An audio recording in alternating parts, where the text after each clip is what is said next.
They are disheartening, and we condemn them unreservedly.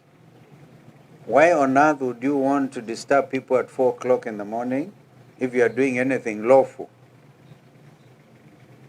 And yet we remember it was at that same Gikomba where William Ruto the other day went and said he was putting there a market. So this inhuman treatment of Kenyans by an uncaring administration of Kenya Kwanza needs unreservedly to be condemned. We stand with the people who are affected. We will insist on compensation and whatever. I remember, in fact, when we last visited Gikomba, Wakili Njiru had obtained a court order stopping them from carrying out those demolitions. But we're going to talk about that as we go on. But because we are in Wote, and they say all politics is local, we are urging our people to come out and take out those voters' cards. And not just here in Wote, but everywhere in the country. They say they are doing that in all the 1,450 wards in the country. So we want to really encourage young people in particular, whose time it is now to register, to come out. But we also told there are many others who are without IDs. Na mtu amezaliwa hapa Wote, anaenda kuuliza apatiwe angalau kipande ndio aende akachukue kura, naambiwa leta barua ya chief. Leta barua ya chief. But I want to thank Mheshimiwa Mutula Jr. because he's decentralized his huduma thing. Anabeba machief, anabeba wale wengine wanaenda pale. Others who are recently married and they want to change their status, wanapatiwa affidavit there on the spot. So I want to urge that hii kazi endelee kabisa, ndio watu wapate vitambulisho na pia wapate voters cards. We recognize the initiative by the agencies. We don't want to enter their space when they say tuko kadi. Hata sisi pia tuna tuko kadi, lakini wao, it is an initiative and we know it is paying because they are coming out. In 2023, here in Wote, I remember it so clearly. They could not allow us in a lawful demonstration to enter Wote.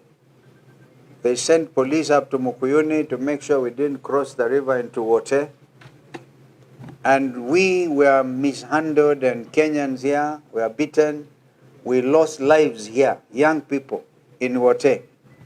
I want to urge those parents, the parents of those young people who were killed in 2023, to come out and present their claims now before the Kenya National Human Rights Commission. I hope by now Kenyans notice that the Macau Mutua-led thing was a cropper. It became a cropper. Because they were told them in the first place, you cannot do it that way. We have the Kenya National Human Rights Commission, whose responsibility it is to handle these matters of human rights abuses. So as the William Ruto administration now has owned up to abductions, to killing, to destroying property, Nairobi Central Business, and they are continuing.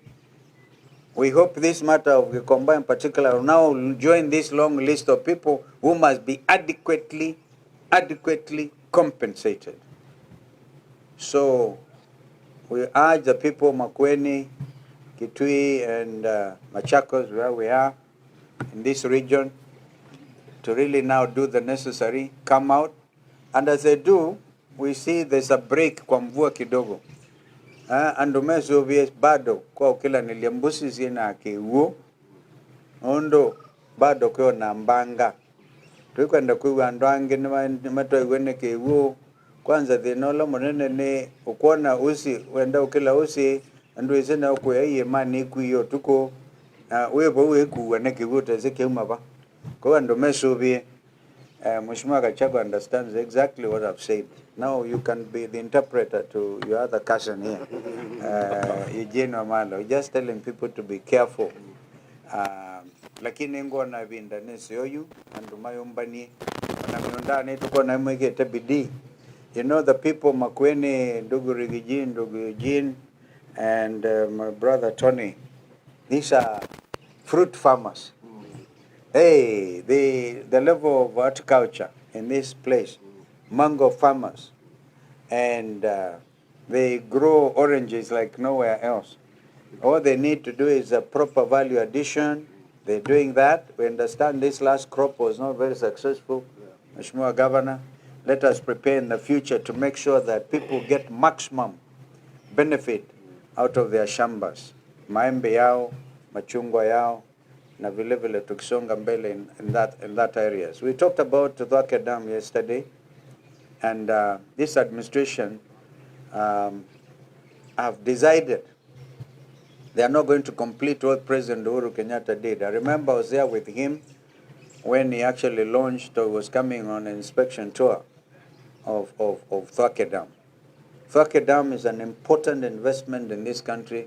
It will help our farmers to grow even on the other side of Kitui, out of the river, because the river inapitia kule na Wote River, giving adequate water supply not only to the growing Wote city, but also to Konza city, a city that Kibaki bequeathed this nation, the technopolis, the techno city of Konza. It will require adequate water, and we know that we will have to do some serious piping, huge pipes, to be able to grow Konza city. So that is what I wanted to say, in welcoming my brothers here to also make some comments. Ndugu Rigiji. Thank you very much. I must say that I'm very excited to be the lad of my cousins. Since yesterday we arrived here to very warm and rousing welcome. They gave you Mobokoi, did they? Yeah. We've enjoyed very sweet mangoes.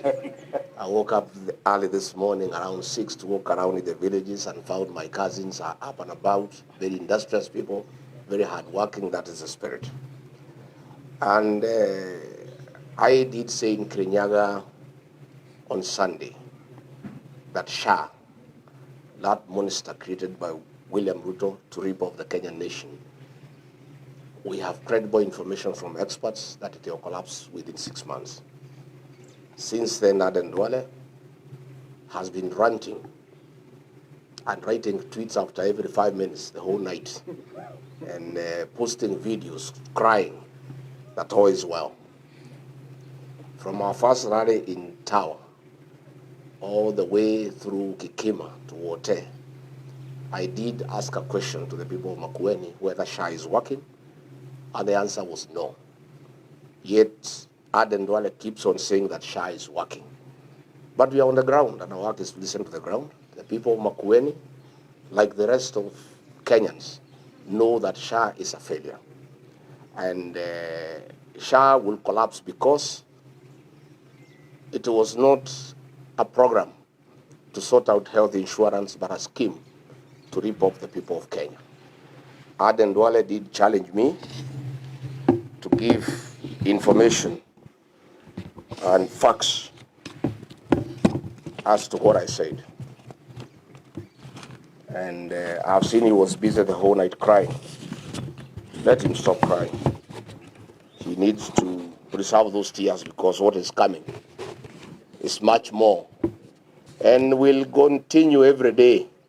And I want to thank the people of Kenya, especially public servants, civil servants who are disgruntled by what is happening in Kenya, the theft of public resources, wanton corruption, misappropriation of public funds. They keep on giving us information. I want to assure them that we will treat the information with confidentiality and will not expose them so that they are not exposed to harm by the state. Before the launch of SHA, NHIF had proposed that they be provided with 800 million Kenya shillings to create a new system, to upgrade the system that they had, to make it compliant to the present times. Instead, William Ruto, with a scheme to loot funds from the people of Kenya, scrapped off NHIF and brought SHA. And a system was procured at a cost of 104 billion Kenya shillings. NHIF had indicated that they only needed 800 million Kenya shillings to upgrade the system. A consortium was created,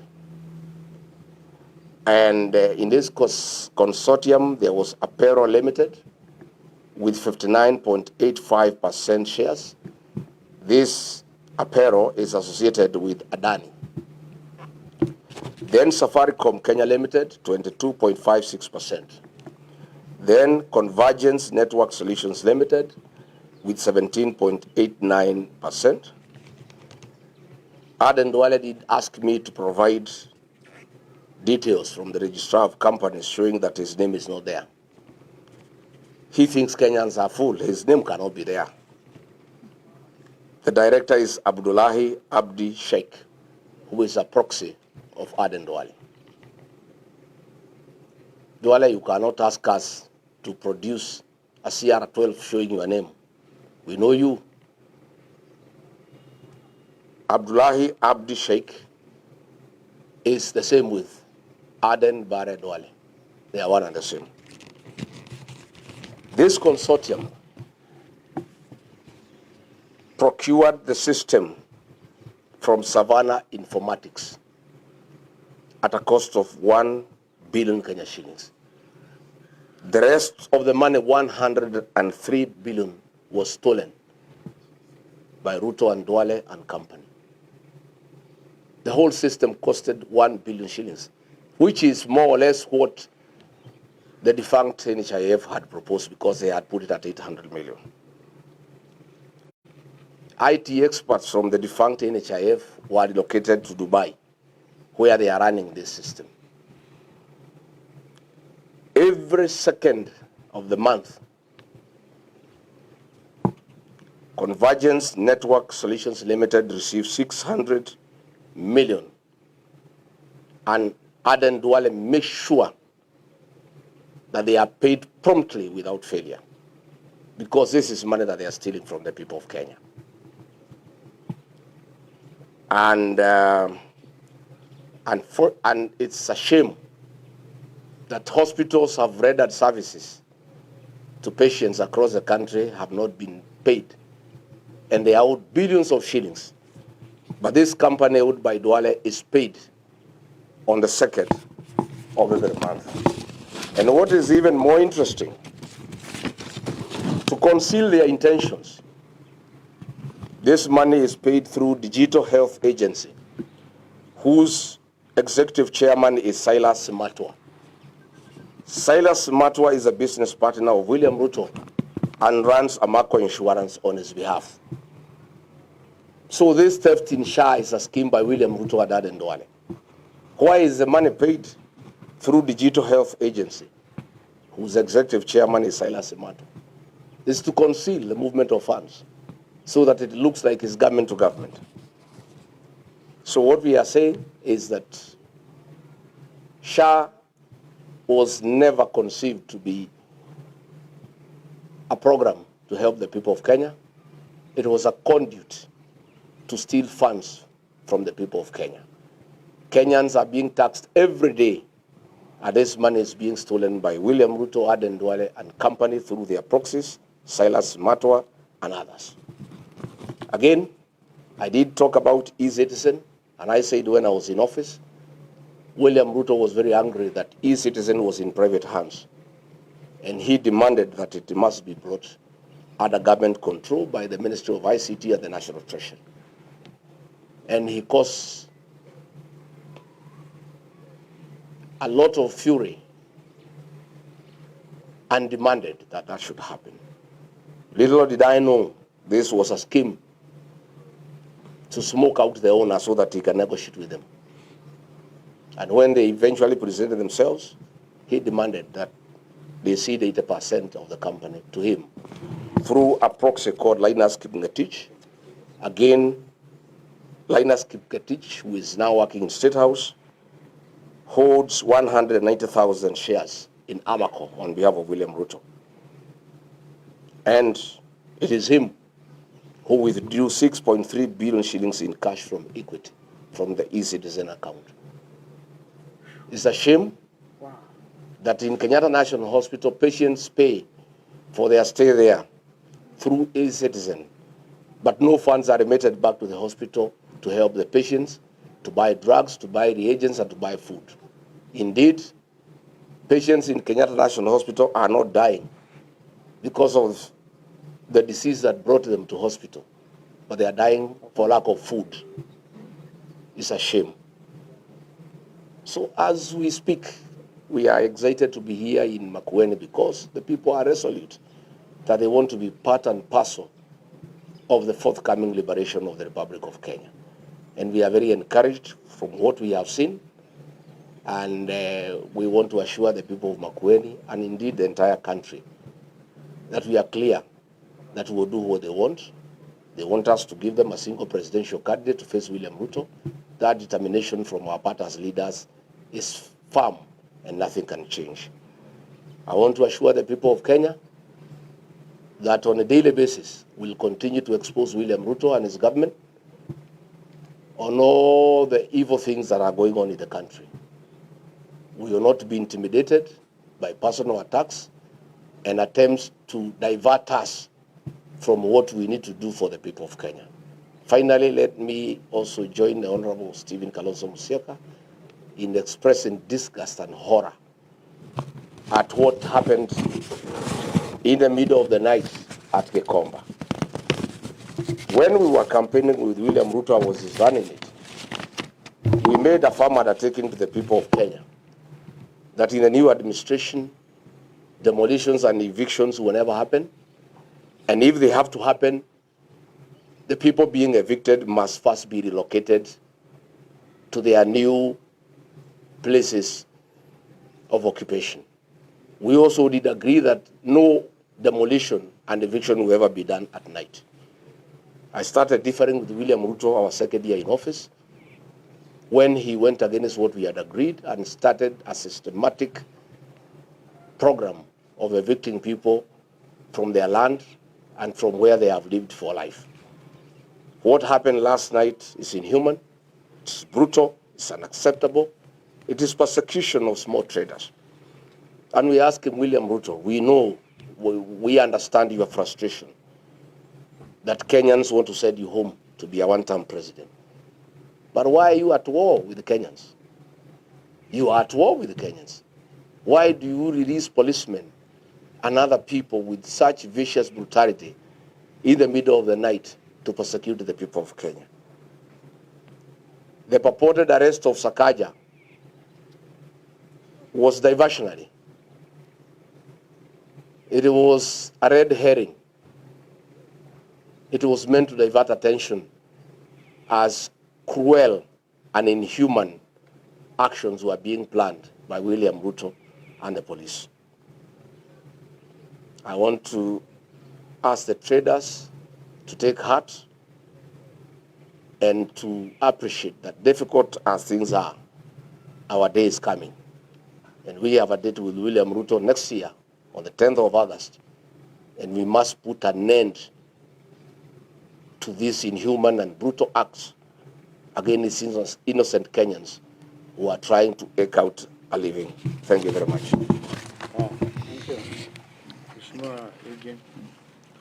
Thank you very much, ladies and gentlemen. I'm very, very grateful to our host, His Excellency Dr. Stephen Kalonzo Musyoka, for inviting us to this beautiful part of the lower eastern part of Kenya. And we want to thank His Excellency Governor Mutula Jr., Governor Wavinya, and the entire leadership of Ukambani for their great hospitality. We had a great day yesterday, all the way. We had almost 7 stopovers. And the warmth, the reception, the hospitality was exceptional. Not to mention the cuisine here. We're very, very pleased to be in Ukambani. But though we are happy to be here, we're not so happy about what happened last night, as His Excellency Kalonzo Musyoka and His Excellency Rigathi Gachagua have said. We got very sad news about what happened in Gikomba last night. As lawyers, we know that certain operations, including enforcement of court orders, must be done within specified hours. They cannot be carried out during ungodly hours. We saw what happened in Gikomba yesterday. We saw what happened at Dari, Honorable Tuju's place, people raiding private property at 3 o'clock, very ungodly hours. And all this points out, apart from what happened at Nairobi Hospital, a private enterprise being taken over by a so-called patron, all this points out to the need to reset this nation and set our feet back on the path of the rule of law and constitutionalism. That cannot happen as long as William Ruto is president. That is why we're all saying he must be one term so that we get our country back on track. We want to say we welcome the mass voter registration by IEBC that kicked off yesterday. We were able to look at what was happening in this part of the country, to interact with registration officers here. We've also been getting reports across the country in all the 47 counties, and we want to embrace the Tuko Card initiative by our young people. We're seeing the turnout is very, very impressive, and we want to encourage our Gen Z to come out in large numbers in this county and in the whole country so that they can prepare to be part of that historic election that is coming, that will see the first president to become a one-term president being William Samoei Ruto. We urge IEBC to address the challenges. The reports we are getting is there are operational challenges, there are technical challenges in some areas where the kits were not working. In some areas, we have very few equipment compared to the large numbers of the young people who are turning up. As the People's Alternative Government, we are very concerned because when IEBC started this process, the turnout was very low. The young people of Kenya were very cynical, and they were not willing to come out. Out of the targeted 6 million voters that the IEBC aims to register, they were only able to register about 260,000. But since the Tuko Card initiative started, we are seeing numbers surging. And this is why we all want to encourage our young people. If you're a parent in this country and you want change, and you have an 18-year-old in your house, please get them out. Encourage them to go and get these IDs and to register. The next 30 days are going to be very important in terms of adding the numbers that will send William Ruto home and bring change to our country. So whatever is there must be addressed by IEBC. We engaged with IEBC as the alternative government a few weeks ago. Amongst the concerns we raised were certain irreducible minimums. One of those was that the CEO and the entire team that bungled the last election, headed by Marjan, must go. Indeed, they were able to terminate Marjan's contract, but that is not enough. We are telling IEBC our second irreducible minimum was mathematics. That discredited Venezuelan technology that has been put in question in the US, and latest evidence shows that the credibility of that technology is questionable, and it will affect the integrity of our elections. We cannot afford another bungled election in our country. So even from Makueni here, we want to demand that our second irreducible minimum is termination of this mathematics contract. And since IEBC has not responded, we've gone ahead and filed a case in court. We intend to pursue this matter. And we ask the Honorable, the Chief Justice, to fast track and to prioritize all matters touching on elections. As we speak, the first step by IEBC now is the mass voter registration. The third reducible minimum, we said we demanded from IEBC a clear roadmap. After the next 30 days, you've done the mass voter registration. What next? We're entering the month of April. You had said by end of March, during our meeting, you were going to host a stakeholders conference where you will present to us a clear roadmap. Beginning 10th of August 2027, working backwards. There are constitutional timelines, there are statutory deadlines that must be complied with.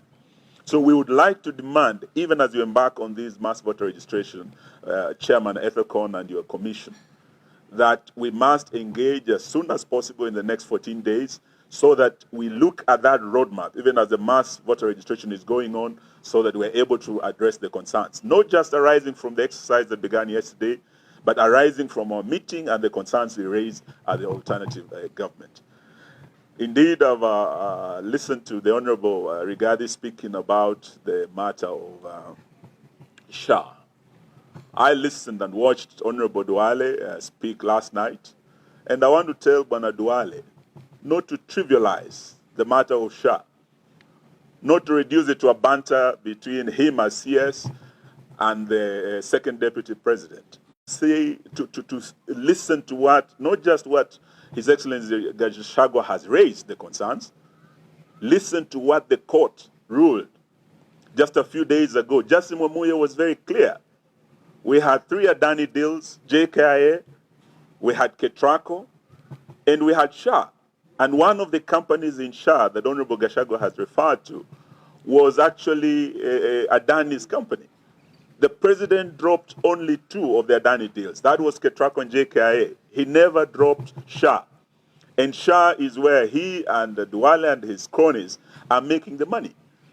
In the ruling of the High Court, there were concerns raised about how this system was procured, about the justification for this system, about private entities being involved in the system that touches on an Article 43 right of access to health by Kenyans. So, Bwana Duale, don't trivialize these matters. These are matters of life and death, and we want these concerns addressed. And we're not just talking about Shah and the court ruling. Parliament, which is an institution that provides oversight, also addressed the same issues. Chairman Dr. Nyikal is a broad-based member, and from his submission, Dr. Nyikal was very clear that this Shah system is failing. Experts have shown His Excellency Gachagua that it might fail in the next 6 months or so, but a parliamentary committee of health found that this system is unsustainable. This system is unreliable. This system is untenable. So we're not talking about personalities. We're talking about institutions, the judiciary, parliament raising issues with Shah. We're talking about the church raising issues. When Duale came to Kakamega, there's an 100-year-old hospital called St. Mary's Mumias. It never failed during the colonial times, or Jomo Kenyatta times, or Moi, or Kibaki, or Ruto's time, or Uhuru's time. It failed when Shah came to town, a 100-year hospital. So we want to say, let this matter be addressed with the urgency it deserves and the importance it deserves. And we're not just talking about Shah. Bwana Duale, we know that even in mathematics, your name was mentioned. And in every system, whether it is Shah, where we are talking about 104 billion, Smartmatics, and you and Gulie have been mentioned. When we are demanding that this system the contract be terminated, we know your hand is there too. So don't just focus on Shah. We also know the wider role you have played as William Ruto's friend. Talk about integrity. How do you reduce a matter as important as a health matter to a family matter? You want to attack Honorable Gachagua's family and his brother's estate, which is a matter that has been handled by our courts under the Succession Act. And the president goes on to also trivialize the matter and talk about the Wamalwa Kijana estate that is before the court under succession case number 25-6 that is ongoing. It has a ruling by Justice Muchelule. So what we are saying from Makueni here is that there are serious, vital matters of national importance that must be addressed, and we are not going to fall in the trap of falling into the insults of this president. The insults are meant to divert us, to distract our attention, and will not fall into that. There are serious issues that this government should be addressing. Here in Makueni, the lower eastern region of this country for a long time has been getting relief food. But we have a Vision 2030 project here, the Thwake Dam, that can transform this region of Ukambani into a new breadbasket. I was privileged as Minister for Water right here at this hotel to meet the Ukambani leadership. We went and launched Thwake, and we progressed that project to almost 80% completion. by the time Uhuru and I left office. Since William Ruto entered, he has not done anything to progress to completion this key Vision 2030 project. We have 4 years to go to Vision 2030 ending. So stop trivializing matters, reducing these things into insults, focus on the real issues that will transform this county and this country and address the concerns that we have raised. Otherwise, Kenyans have decided, Bwana Ruto, you are going to be a one-term president. And it's not a bad thing. We want you to know that there are presidents who have left presidency and lived comfortably. Daniel Toroitich Arap Moi left presidency and he lived in this country. Mwai Kibaki left presidency and lived in this country. Uhuru Kenyatta is enjoying his golf after leaving office.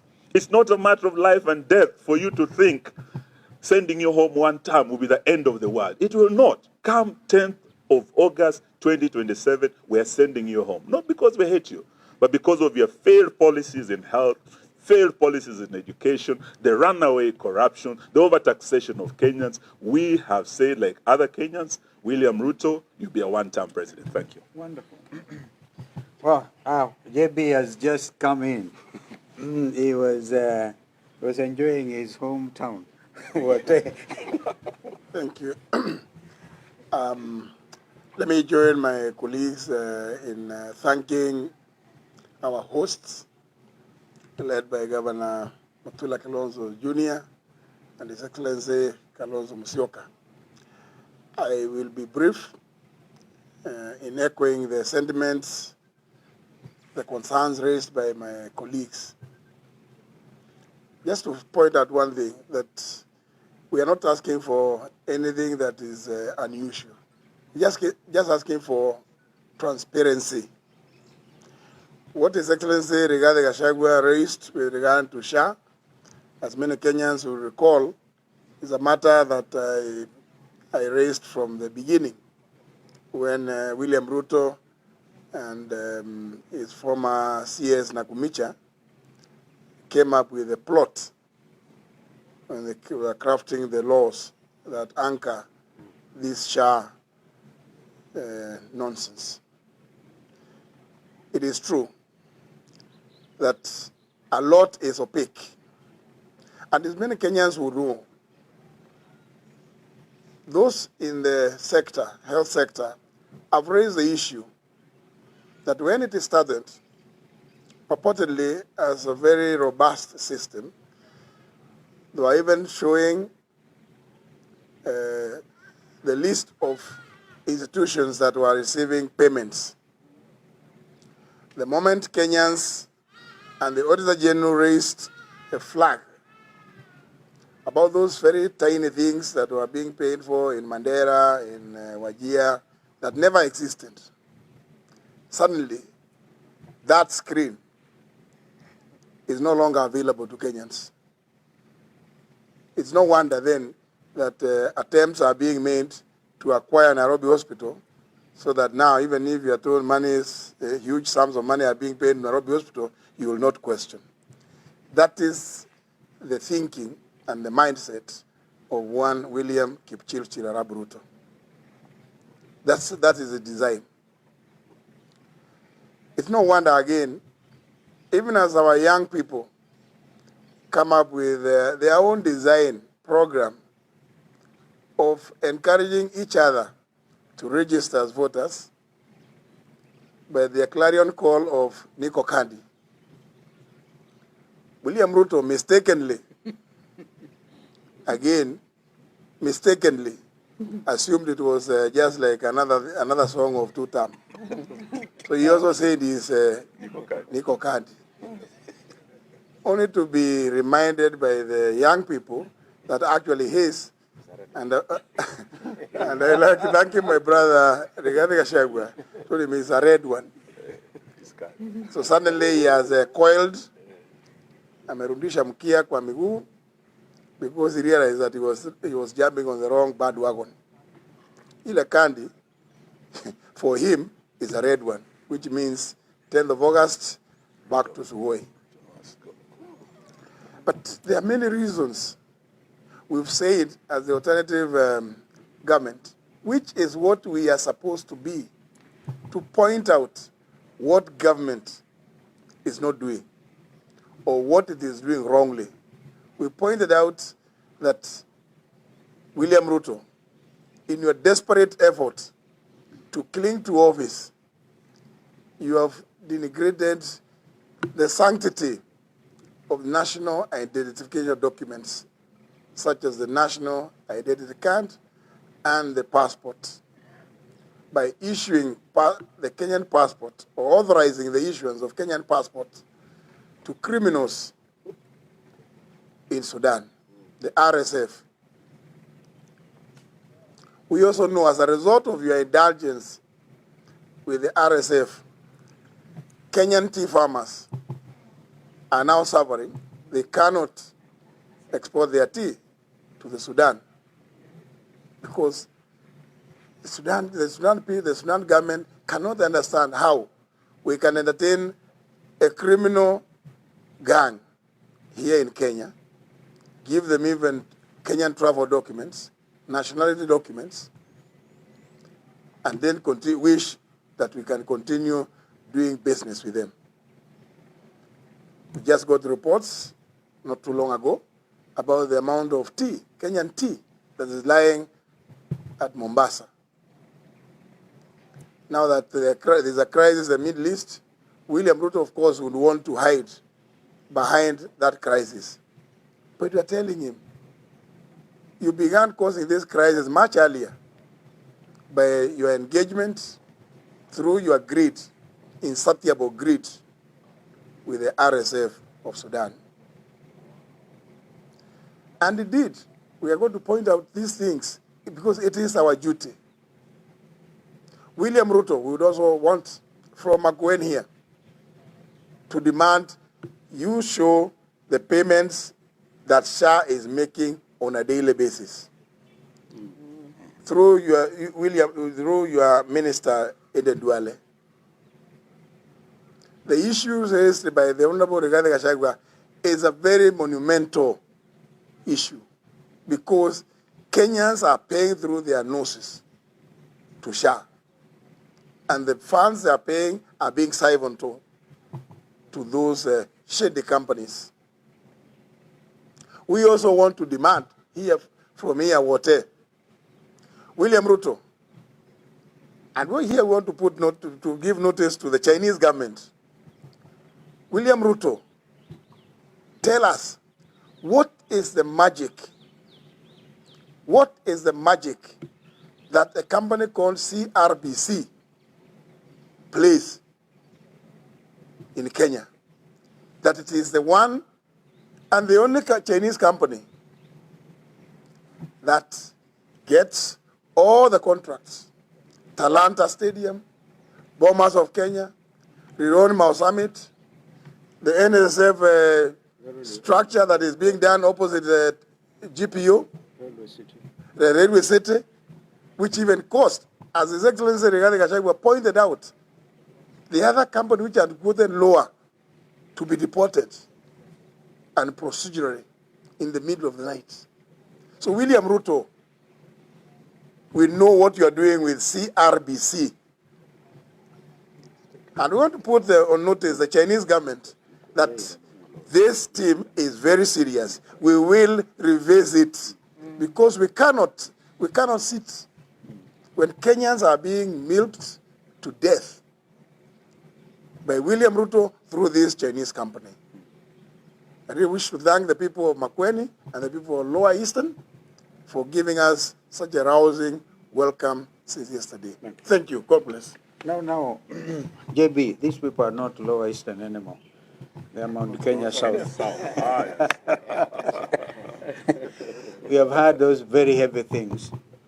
We must give the apologies of our two friends, the Honorable Mother Karua, who actually she's been traveling quite a lot in Kampala, and she is part of all this effort, and our brother Fred Matiang'i, who was with us yesterday. The late member for Kalau was actually a Jubilee member, and I think he is trying to do something about the families. Kwa hivyo, Just additionally, Vision 2030 project, Thwake Dam. The other Vision 2030 project is the High Grand Falls Dam. And Ruto is killing it. Actually, he's managed to kill that one. I think it's in Mheshimiwa Nzengu's constituency, the border between Tana River, Tharaka Nithi County and Kitui counties. So if there are any questions, we recognize our friends here, Ben Momanyi, all the way from Nyamira. And of course, Jichopevu was with us yesterday. Malala. Hey, well done. Kijana mwingine wa Ingo. Thank you so much. If there's any question, we'll take it. Kama hakuna, tutashukuru. I think that was a very detailed briefing. I think it's very exhaustive. Yeah, very exhaustive. And in fact, the only thing, listening to Rigiji, Eugene, and JB, the only thing Kenyans may have now to think of is, do we wait until next year, or do we go to the streets now? Hey, imefika hapo. Thank you. Thank you very much. Thank you. Okay. Yes. There's one. What is your one question? Citizen TV.